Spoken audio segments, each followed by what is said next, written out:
तो एक बार फिर से आपका स्वागत है हमारे इस यूट्यूब चैनल एचयू पीक पर। लास्ट वीडियो मैंने क्लास 10th के बेसिक्स बनाई थी, वो पार्ट 1 था। उसमें मैं थोड़े बहुत बेसिक्स समझा चुका हूँ। अब अपन बेसिक्स में थोड़ा आगे बढ़ते हैं, ये पार्ट 2 है। इसके बाद अपन सीधा प्रश्नावली पर चलेंगे 1.1 पे और 1.2 पे। इन बेसिक्स के बिना अगर तुम पहली प्रश्नावली पढ़ते हो, अगर तुम बहुत स्मार्ट हो, मतलब होशियार हो, 9th अच्छे से पढ़ी है तो हो जाएगी और। लेकिन अगर ये बेसिक्स पढ़ लोगे तो 10th की जो पहली प्रश्नावली अपनी, उसमें और ज़्यादा मजा आने वाला है। चलो स्टार्ट करता हूँ। तो बेसिक्स में अपने नंबर पढ़ रहे थे, यानी संख्या पढ़ रहे थे। संख्याओं में हमने संख्याओं के बारे में पढ़ लिया था, कैसे क्या बनी, कैसे इनकी शुरुआत हुई। हम प्राकृत संख्या पढ़ चुके हैं, पूर्ण संख्या पढ़ चुके हैं, पूर्णांक संख्याएं पढ़ चुके हैं लास्ट वीडियो में। इस वीडियो में हम पूर्णांक के बाद में, पूर्णांक संख्याएं क्या होती हैं, तो जितनी भी ऋणात्मक संख्या यानी कि माइनस की संख्याएं हैं, जितनी भी धनात्मक संख्या यानी कि प्लस की संख्याएं और जीरो, इन सबको मिलाकर क्या बनती है अपनी पूर्णांक संख्याएं। क्या बनती है? पूर्णांक संख्या। अब पूर्णांक संख्याओं के बाद में नई प्रकार की संख्या आई, क्योंकि वही बात उसके बाद में जब पूर्णांक संख्या आ गई माइनस की प्लस की, फिर लोगों ने बांटना शुरू किया। भिन्नों के बारे में जाने तो भिन्न तो आप सब जानते होंगे, जैसे 1/2, 2/3, 4/5। बोला भाई इन संख्याओं के लिए भी कोई संख्या बताओ। तो लोगों ने बोला यार इन संख्याओं के लिए कोई संख्या रखूं तो एक नई संख्या बना देते हैं। लोगों ने बोला भाई कैसे? तो वहां से एक नया कॉन्सेप्ट आया, किसका? परिमेय संख्या का। अब परिमेय संख्या क्या होती है? तो ऐसी संख्या जिसे P/Q। अब यहाँ P/Q का मतलब क्या है? कई बार बच्चों में कन्फ्यूजन होता है, यार ये परिभाषा कैसी है, P/Q मतलब नहीं समझ में आ रहा है, क्यों परिभाषा लिखवाते हैं। तो ये P/Q का मतलब है P कोई भी संख्या हो सकती है, कोई भी। क्यों कोई भी संख्या हो सकती है? बस वो बटे में हो। ये P/Q इसलिए है ताकि आपको ये पता रहे कि बटे वाली संख्या अगर दिख जाए, समझ जाना वो क्या है? परिमेय। बिना बटे वाली भी होती है, लेकिन बटे वाली अगर देख के बोलो तो वो तो देख के तुरंत बोल देना है कि ये परिमेय होगी। लेकिन उस बटे वाली में छोटी शर्त है, वो आगे आएगी। P/Q के रूप में यानी बटे में हो, लिखा जा सके। पहली चीज को बटे में लिख सकते हो, जहां P व Q दोनों पूर्णांक हो, यानी कि ऊपर वाली और नीचे वाली दोनों संख्याएं पूर्णांक होनी चाहिए। यानी प्लस की हो, माइनस की हो, जीरो हो, चलेगा, ऊपर नीचे दोनों। तथा Q बराबर नहीं हो जीरो। तो इस लाइन को अच्छे से ध्यान रखना, Q बराबर नहीं हो जीरो का मतलब, अब यहाँ पे देखो Q कहाँ है? नीचे। नीचे क्यों है? तो नीचे वाली संख्या अगर कभी आपको जीरो मिल गया तो वो आपकी परिमेय संख्या नहीं होगी। ऊपर जीरो चलेगा, लेकिन अगर बट्टे में नीचे जीरो आ गया, क्योंकि Q बराबर नहीं हो जीरो के। क्यों नहीं हो? ये बहुत बड़ा कॉन्सेप्ट है, क्योंकि जीरो का भाग की संख्या में नहीं जाता और भिन्न में अपन नीचे वाले को ऊपर वाले में भाग देते हैं, तो वो बात की बात है। बस आप इतना याद रखो, नीचे जीरो दिख गया, भाग नहीं जाता जीरो किसी भी संख्या में, जीरो में किसी का भी जा सकता है, तो इसीलिए अपन उसको परिमेय नहीं बोलेंगे। बाकी ऊपर जीरो चलेगा। साथ में P व Q सहभाज्य हो, तो ये एक वर्ड है सहभाज्य।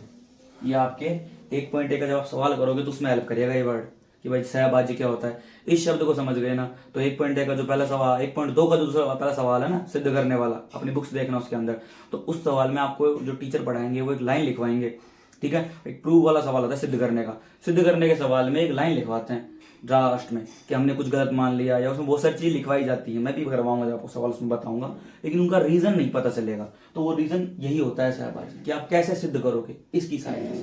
तो सहभाज्य क्या होता है सर? तो सहभाज्य की मैं छोटी सी डेफिनेशन बता रहा हूँ। ऐसी दो संख्या जिनका उभयनिष्ठ गुणनखंड, उभयनिष्ठ मतलब कॉमन, उपगुणनखंड मतलब ऐसी संख्या, मैं बोलूं भाई 12 के गुणनखंड बताओ, तो 12 में किस किस का भाग दे सकते हो, वो सारे उसके क्या होंगे? गुणनखंड। तो ऐसी दो संख्याएं जिनमें एक के अलावा और किसी का भाग नहीं जाए।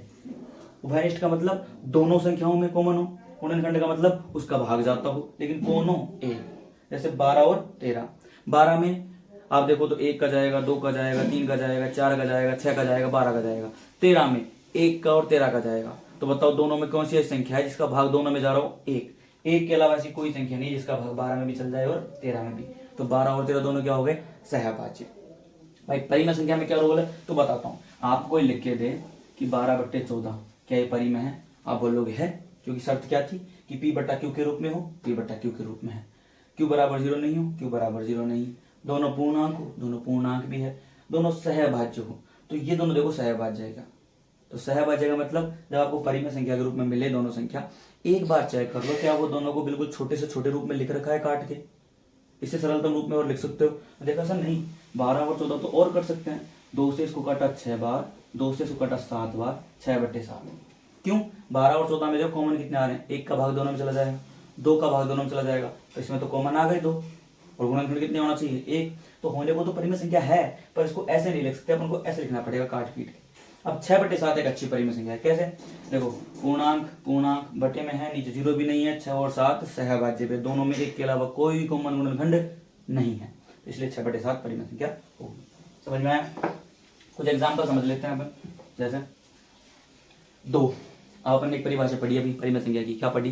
कि सर बट्टे वाली संख्या होती है परिमेय संख्या, लेकिन यहाँ पर तो बट्टे वाली है ही नहीं 2। तो फिर तो ध्यान रखना, कोई भी संख्या अगर बट्टे में नहीं हो उसे आप अपनी तरफ से बना सकते हो। कैसे बना सकते हैं? तो आप उस संख्या के नीचे क्या रख लो? 1 क्यों रखूं? क्या कारण है इसको रखने का? ये कारण है इसको रखने का कि आपको परिमेय संख्या बनाने के लिए क्या शर्त है? कि बट्टे में हो। तो एक बात बताओ, नीचे 1 रखने से क्या हो जाएगा? पहली चीज, किसी भी संख्या में आप कुछ भी जोड़ते हो, घटाते हो, भाग देते हो, गुणा करते हो, अगर उसमें कुछ चेंज आता है तो आपका वो रखना गलत है। लेकिन अगर उसमें कुछ बदलाव ही नहीं हो उसको रखने से, तो क्या फर्क पड़ेगा? आपका काम भी हो जाएगा ना, बस संख्या पर फर्क नहीं पड़ना चाहिए। तो नीचे 1 रखा मैंने, 1 का मतलब ये बट्टे में आया, ठीक है। बट्टे का मतलब इसका भाग इस 2 में देना है। बट्टे में नीचे वाली संख्या को ऊपर वाली संख्या में भाग जाता है। 1 का भाग 2 में 2 भाग, वापस आंसर 2 ही आया। कुछ फर्क पड़ा इस पे? नहीं। लेकिन आपको क्या मिल गई? परिमेय। तो जो संख्या नहीं हो बट्टे में उसके नीचे आप 1 लगा के बट्टे में लिख सकते हो। तो ध्यान रखना, नॉर्मल संख्याओं को जैसे 2, 3, -5, -6 इनको कैसे बोल देते हो? परिमेय। आगे अपन बताएंगे। परिमेय में तो सारी संख्याएं आ गई, लेकिन क्यों बोल देते हैं? क्योंकि सर इनके नीचे 1 लगा के इनको भी परिमेय बना सकते हैं अपन, ठीक है। बात आते हैं -2 की। तो भाई साहब ये भी अपन परिमेय बना सकते हैं। कैसे? नीचे लगा दो क्या? 1/2। तो दिखने में ही लग रहा है कि परिमेय। माइनस के 2/3 दिख रहा है साहब, दोनों बट्टे में है, दोनों पूर्णांक है, नीचे 0 भी नहीं है, तो परिमेय है। और 0, अब 0 सर परिमेय होता है नहीं होता, इसमें बहुत कंफ्यूजन होता है। तो समझो, 0 के नीचे क्या आप 1 लगा सकते हो? हाँ सर 0 के नीचे 1 लगा सकते हैं। अब देखो एक बार शर्त देख लो, चारों इसकी बट्टे में है, बट्टे में है, दोनों पूर्णांक, दोनों पूर्णांक, नीचे 0 नहीं है, नीचे 0 भी नहीं, दोनों सहभाज्य, दोनों सहभाज्य, ठीक है। बस अब यहाँ बात आती है 1/0 की। ध्यान रखना, 0 तो परिमेय होता है 1/0 की। तो सर ये परिमेय नहीं होता, क्यों? शर्त है यहाँ पर, नीचे 0 नहीं होना चाहिए। क्यों नहीं होना चाहिए? क्योंकि 0 का पहाड़ आप कितनी बार ही बोल लो, क्या आप 1 ला सकते हैं? भाग दे सकते हैं? नहीं दे सकते। बस भाग नहीं दे सकते तो ये परिमेय भी नहीं, आंसर ही नहीं आएगा ना। इसको तो बोलते हैं नॉट डिटरमाइंड, मतलब इसका मान ही नहीं निकाल सकते अपन कंप्लीट, ठीक है। तो इसलिए ये परिमेय नहीं होता। याद रखना, कोई भी नॉर्मल संख्या परिमेय, बट्टे वाली संख्या परिमेय, और 0 भी परिमेय। 1/0 परिमेय नहीं होता। अब परिमेय के अलावा कौन संख्या होती है? तो एक और संख्या होती है,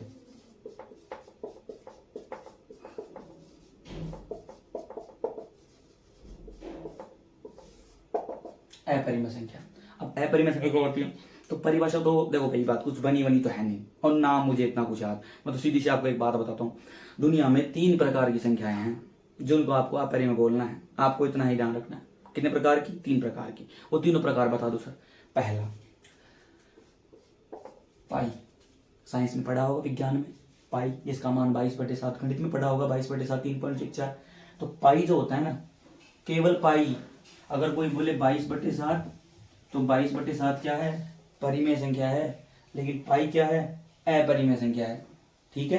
क्योंकि पाई का मान, अगर तुमने थोड़ा बहुत तुमने पढ़ा हो, थोड़ा याद हो, तो पाई एक ऐसी संख्या है, इसका मान निकालने लगे थे अपने, कौन? आर्यभट्ट जी, और निकालते गए। अभी भी इसके पॉइंट के बाद केवल 14 या 16 अंकों तक इसका मान निकल चुका है। कंप्लीट मान इसका अभी तक नहीं आया है।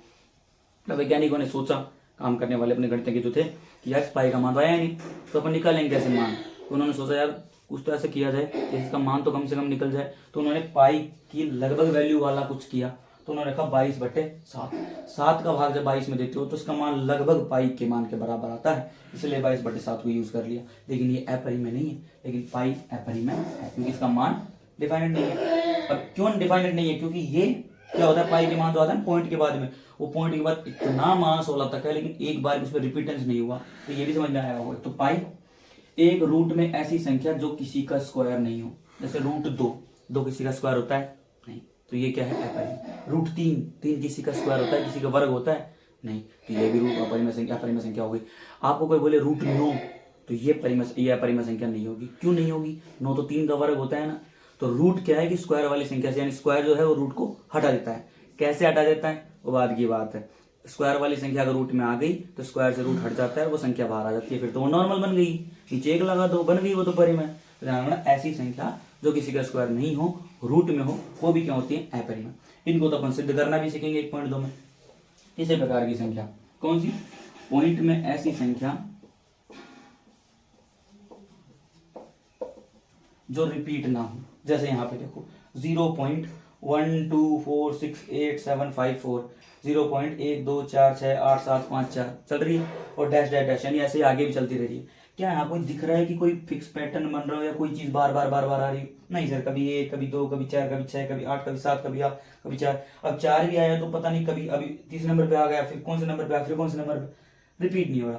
तो पॉइंट के बाद यानी कि दशमलव में ऐसी संख्याएं जो रुके भी नहीं, यानी कि रुकती भी नहीं है और रिपीट भी नहीं होती, उन संख्याओं को भी क्या बोलते हैं? अपरिमेय संख्या। याद रहेगी। दशमलव के बारे में अगर तुमने 9th में पढ़ा है, 8th में पढ़ा है थोड़ा सा, तो दशमलव 2 प्रकार के होते हैं, शांत दशमलव, अशांत दशमलव। शांत वो जो पॉइंट के बाद रुक जाए, अशांत वो जो पॉइंट के बाद रुके ही ना, चलते ही रहे।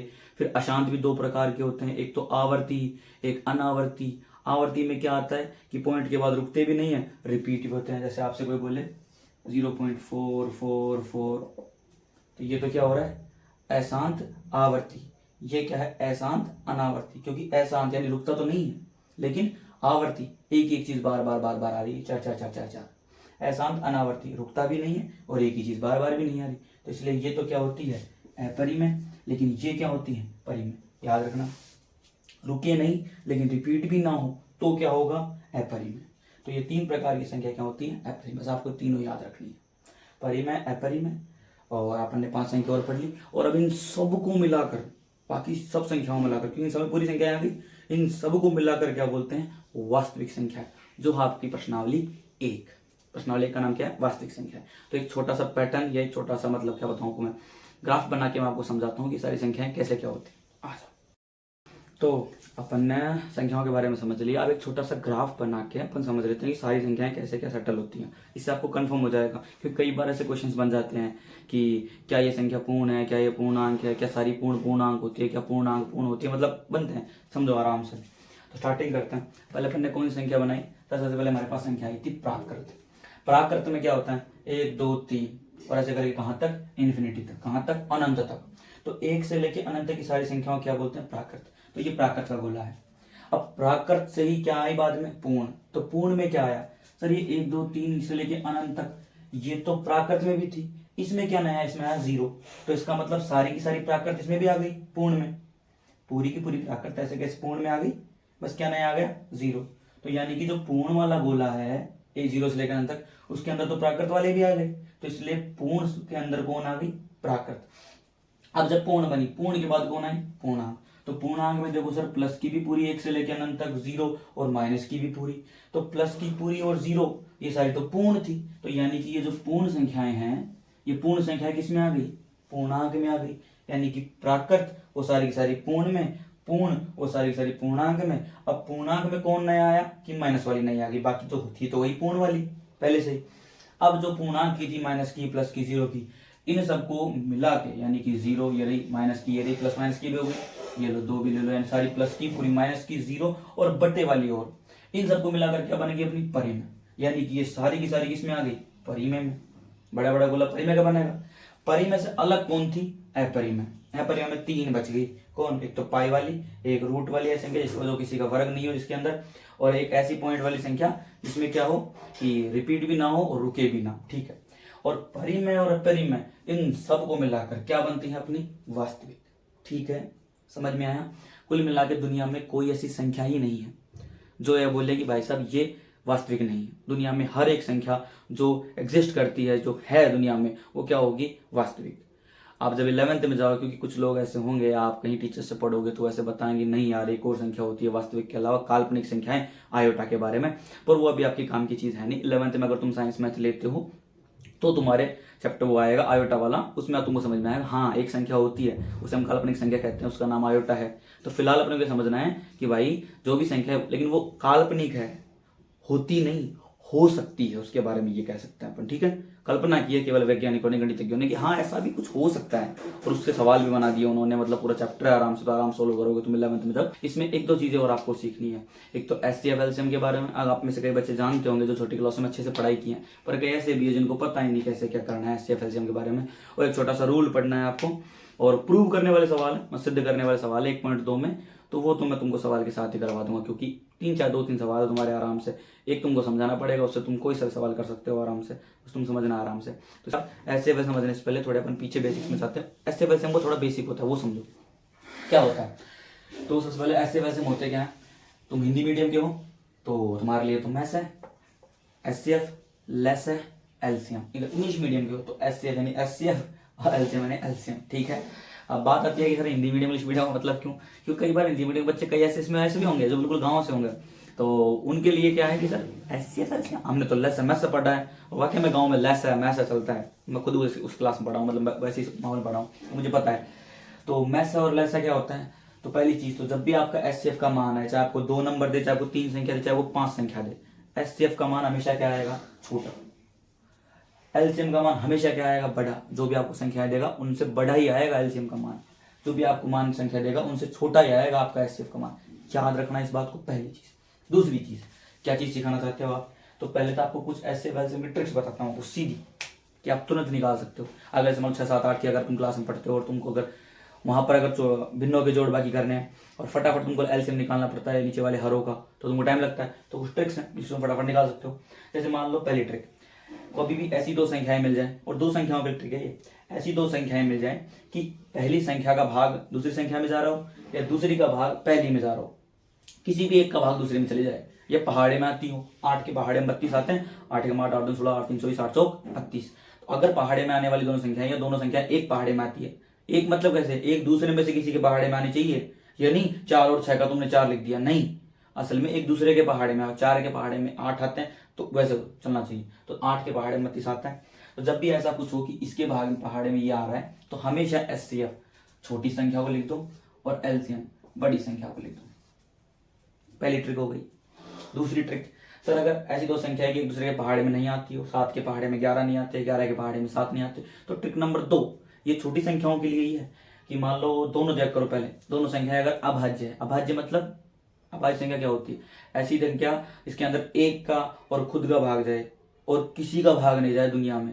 ध्यान रखना, एक का और खुद का, और एक है ना वो अभाज्य नहीं होती, याद रखना इस बात को। सबसे छोटी अभाज्य 2 होती है, तो 7 अभाज्य, 11 अभाज्य, एक दूसरे के पहाड़े में भी नहीं आती, तो दोनों अभाज्य हो, तो इसका जब आपको SCF निकालना है, तो हमेशा 2 अभाज्य संख्याओं का SCF होता है 1, और LCM होता है दोनों का मल्टीप्लाई, गुणा करना। तो 11 7 77, ये क्या हो जाएगा तुम्हारा LCM। अब यहाँ पर 11 के पहाड़े में 12 नहीं आते, 12 के पहाड़े में 11 नहीं आते, दोनों के दोनों अभाज्य भी नहीं है, आपने बोला दूसरी ट्रिक में, तो 11 तो अभाज्य है लेकिन 12 नहीं। अगर दोनों में से एक भी अभाज्य है, तब भी आपका SCF तो क्या आएगा, वही, जैसे दोनों अभाज्य थे तब 1, लेकिन LCM क्या आएगा, दोनों का वही गुणा। तो 11 × 12, तो आप करोगे 132। तो ये 3 ट्रिक्स हो गई, छोटे मोटे तुम कभी भी कर सकते हो। अब आते हैं कि भाई SCF LCM का बेसिक क्या है। बेसिक है विभाज्यता के नियम, आपको विभाज्यता के नियम पता होने चाहिए। तो नियम 2 का क्या है, अगर इकाई अंक 0 2 4 6 8 है, कोई भी संख्या, जैसे मान लो मैंने आपको बोला ये, और मैं बोलूं क्या इसमें 2 का पूरा पूरा भाग जाएगा, क्या ये 2 से डिवाइड होगा, 2 का भाग जाएगा इसमें, तो आपको एक चीज देखनी है बस, इसका इकाई अंक। इकाई अंक मतलब सबसे लास्ट वाला अक्षर, लास्ट वाला अंक। लास्ट वाला अंक अगर तुमको 0 2 4 6 8 दिख जाए, 2 का भाग जाएगा कन्फर्म। 3 में क्या है, अंकों का योग 3 से भाग हो, जैसे मैं आपको अभी संख्या देता हूँ 2 4 6 243। अब तुमसे को बोले क्या इसमें 3 का भाग जाएगा, तो हम कैसे बोल दे भाई, तो तुम कुछ नहीं करना, बस संख्या के अंकों को जोड़ लेना है। तो जोड़ो इसके अंक, अंक कौन कौन, इसमें 2 4 3, 3 और 4 7 और 2 9, अंकों का जोड़ है 9। क्या 9 में 3 का भाग जाएगा, तो चेक कर लो, तो पहाड़ आते हैं इतने से, तो हाँ 3 का भाग 9 में जाएगा। अगर जा रहा है तो 243 में भी 3 का भाग जाएगा, 3 का इतना सा होता है। आ जाओ किस पे, 5 पे। तो 5 का रूल होता है कि इकाई अंक 0 या 5 हो। जैसे मैं तुमको बोलूँ 7 9 8 7 और 5, क्या इसमें 5 का भाग जाएगा, तो लास्ट का अक्षर देखो 5, कन्फर्म है जाएगा। फिर एक चीज, 0 यहाँ पर भी है, 0 यहाँ पर भी है, तो पहले किसका दूं भाई, छोटा कौन है 2 का, तो पहले कोशिश करो कि 2 का भाग दें। अगर 2 का नहीं जाए तो फिर किसका देना है, 5 का तो जाएगा, 5 का भी रूल है ये कि 0 हो या 5 हो। तो ये 3 आपको रूल पता होना चाहिए, इससे आपको ऐसे वैसे हो जाएगा। अब हम सीखेंगे SCF LCM की अभाज्य गुणनखंड विधि। अभाज्य गुणनखंड विधि, तो अभाज्य गुणनखंड विधि में क्या होता है, तो पहले तो इसके नाम में देखो, अभाज्य गुणनखंड विधि, यानी गुणनखंड कौन से हो, अभाज्य। अभाज्य मतलब जिनमें खुद के और एक के अलावा किसी का भाग नहीं जाए। तो इस विधि में केवल अभाज्य संख्याओं का यूज होगा, 2 का 3 का 5 का 7 का, याद रखना इस चीज का। कहीं तुम 4 का देने लग जाओ, 6 का देने लग जाओ, नहीं। होती कैसे है वो समझो। एचसीएफ और एलसीएम दो संख्याओं के भी निकाल सकते हो, 3 के भी निकाल सकते हो, 4 के भी निकाल सकते हो, आपका मन है। एक संख्या का भी एचसीएफ एलसीएम नहीं निकलेगा। कोई बोले 12 का एचसीएफ निकाल, पॉसिबल ही नहीं है। 15 का निकाल, पॉसिबल ही नहीं है। एलसीएम ना एचसीएफ मिनिमम कितनी चाहिए? 2। 2 संख्याएं हो तो आप उसका एचसीएफ और एलसीएम दोनों निकाल सकते हो। ठीक है, आओ। तो हमारे पास पहले उदाहरण तो लिया मैंने 32 और 72 का। तो पहले इसका क्या निकालता हूं मैं? एलसीएम और एचसीएफ दोनों। एलसीएम में तो क्या करना होता है, याद रखना, इधर मैं निकाल रहा हूँ एलसीएम। एलसीएम में तो आपको करना होता है दोनों संख्याओं को एक साथ, एक लाइन ऐसे खींचो, एक लाइन ऐसे खींचो, और यहाँ पर दोनों संख्या लिख दो, 32 और 72। क्या निकालना है इसका? एलसीएम। एलसीएम में लाइन खींची दोनों एक साथ, ठीक है। एचसीएफ में क्या करना होता है? एचसीएफ में आपको दोनों संख्याएं, अगर 2 हैं तो, तीनों हैं तो तीनों संख्याओं के अलग अलग, 32 के भी अलग और 72 के लिए भी अलग 2 लाइन खींचनी पड़ेगी। चीज दी इसको बाद में करते हैं, पहले अपन एलसीएम करते हैं। क्या करना होता है सर? तो आपको कुछ नहीं, बस अभाज्य संख्याओं का भाग देना है। स्टार्ट कहाँ से होती है? 2 से। तो 2 से शुरुआत करो। किसमें देना है? इन दोनों। जब भाग दो तो जैसे मान लो आप 2 का ले रहे हो पहली अभाज्य संख्या का, तो आप जो भाग दोगे उसको तो यहाँ लिखना है, और भाग दे के जो उत्तर आएगा वो उसको आप नीचे लिखना है। ठीक है सर। तो कैसे पता चले भाई इसमें भाग जाएगा नहीं जाएगा? मैंने रूल बताए, लास्ट में 0, 2, 4, 6, 8 2 का भाग जाता है। 32 में 2, 72 में 2, 2 का भाग जाएगा। तो 2 का भाग 32 में। अब कुछ लोग ऐसे जिनको 2 का पहाड़ा भी नहीं आता, और 2 का आता है तो 2 ढाई 20, 32 तो आते ही नहीं पहाड़े, तो कैसे 2 का भाग 32 में? और जो 72 में कैसे दूंगा? तो उसके लिए छोटा सा तरीका है भाग देने का सीधा। आप 2 का भाग 3 में दो। भाई 3 में तो दे सकते हो स्टार्टिंग में, बोलोगे हाँ सर 3 में दे सकते हैं। कितनी बार जाएगा 3 में? 2 1 2, एक बार। 2 1 2, 3 में 2 भाग दिया हमने 2 का एक बार, 2 1 2। 3 में एक बार भाग गया, 2 आए, 3 में से कितने बच गए अभी तक? 1। ध्यान रखना, जो भाग तुम लिख के करते हो वो तुम्हें दिमाग में करना है कि 2 का भाग 3 में दिया, 2 1 2, कितने बचे? 1। जो बची हुई संख्या है उसको अगली के आगे अड़का सा, बस तुमको याद रख लेगा निशान कि हाँ कुछ बचा, 1 लिख दिया। अब कितने अगले? अब 2 नहीं आगे, अब कितने? 12। अब 2 का भाग 12 में दो, तो 2 6 की 12। 32 में कितनी बार गया? 16 बार। आ जाओ 72 पे। तो 2 का भाग किसमें देना है? 72 में। 2 का भाग पहले किसमें? 6 में। 7 में। तो 2 का पहाड़ा बोलो 7 है, 2 तिया 6, 3 बार। कितने बचे? 1। उस 1 को कहाँ लगा दो? 2 के आगे, हो गए 12। 2 का पहाड़ा बोलो 12 है, 2 6 की 12, 16 और 36। अब 16 और 36 में फिर किसका जाएगा? 2 का, क्योंकि लास्ट में 6, तो फिर 2 का भाग दो। तो 2 का भाग 16 में, इसका तो पहाड़ा आता है 2 8 16, 8 बार। और 36 में देना है, तो 2 1 2, 3 में कितने बचे? 1 लगा दिया यहाँ पर, हो गए 16। 2 का पहाड़ा बोलो 2 8 16, 8 18, फिर से 2 का जाएगा, तो 2 का दिया 4, 2 का दिया 2 नाम 18, फिर 4 में और 9 में। तो अब 4 में तो 2 का जा रहा है, 9 में 2 का नहीं जा रहा, तो क्या किया जाए? कोई ना, अगर 1 में भी जा रहा है तब तक देते ही रहना है उस संख्या का। तो 2 में जा रहा है तो अभी तक 2 का फिर जाएगा, 4 में 2 बार, 9 में नहीं, फिर 2 में 2 का 1 बार, 9 में नहीं। अब देखो 2 का कोई भाग जा सकता है? नहीं सर, 2 का काम खत्म कर दिया। तो 2 के बाद अगली कौन है? 3। तो अब 3 का भाग देते हैं। 3 का भाग 9 में जाएगा, हाँ सर, तो 3 का भाग देते हैं। 1, ये कैसे क्या है? 9 में कितनी बार जाएगा? 3 बार। फिर 3 में 3 का 1 1। एलसीएम बस ऐसे टुकड़े कर दिए। ये क्या है आपके? अभाज्य गुणनखंड। अब इनको क्या करना है? क्या करना है? क्या निकाल रहे हैं अपन? एलसीएम। यहाँ क्या निकाल रहे हैं अपन? एलसीएम। एलसीएम में आप क्या करना होता है? जो भी यहाँ पर संख्या है इन सबको मल्टीप्लाई कर लो, गुणा कर लो, बस लिख के 2 गुणा 2 गुणा 2 गुणा कितने हैं? 1 2 3 4 5, 3 4 5 इंटू 3 इंटू 3 करो गुणा। अब गुणा करने का तरीका याद रखना, कभी भी हमेशा बड़ी संख्या की तरफ से मत गुणा करना, छोटी की तरफ से करना, जल्दी होगा। 2 दूनी 4, 4 दूनी 8, 8 दूनी 16, 16 दूनी 32, 32 30। अगर पहाड़े आते हैं तो अच्छी बात है, नहीं तो 32 इंटू 3 कर लो। मुझे तो याद है 32 30 96, और 96 इंटू 3 करना है तो वो थोड़ा बड़ा है, तो कर लेते हैं फटाफट। 96 इंटू 3, 3 6 की 18, 1 3 27 और 1 28। उत्तर आ गए 288। ये क्या आ गया आपका? एलसीएम। ऐसे निकलता है एलसीएम। एचसीएफ में क्या करना होता है? तो दोनों के टुकड़े करो। 32 के टुकड़े करता हूँ, 2 का भाग जाएगा। क्यों? वही जैसे यहाँ पे किया, बस यहाँ पे एक साथ, यहाँ अलग अलग, लास्ट में 2 है तो 2 का जाएगा। कितने आएंगे? 2 1 2, 3 में 1 बचा, हो गए 12, 2 6 की 12, फिर 2 का 8, फिर 2 का 4, फिर 2 का 2, फिर 2 का 1। ठीक है।